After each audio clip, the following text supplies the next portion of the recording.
చంద్రబాబు నాయుడు గారు కాకుండా అంటే వాళ్ళు పేర్లు నేను అనట్లేదు కానీ అశోక్ గజపతిరాజు గారు ఇంకొకళ్ళ నేను అనట్లేదు కానీ ఒకవేళ చంద్రబాబు నాయుడు గారు ఈ స్టెప్ తీసుకోకపోయి ఉంటే రాష్ట్రాన్ని ఎలా ఊహించగలం మనం?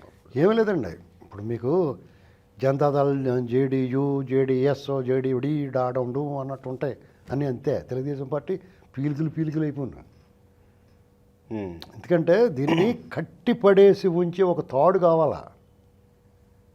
పూలదండకే దారం ఎలాంటిదో అలాగే చంద్రబాబు నాయుడు గారు ఒక నిర్మాణం చేశాడు, క్యాడర్ నిర్మాణం. ఇందులో ఎన్టీ రామారావు గారి అంశం, ఆయన లెగసీ ఉంటుంది.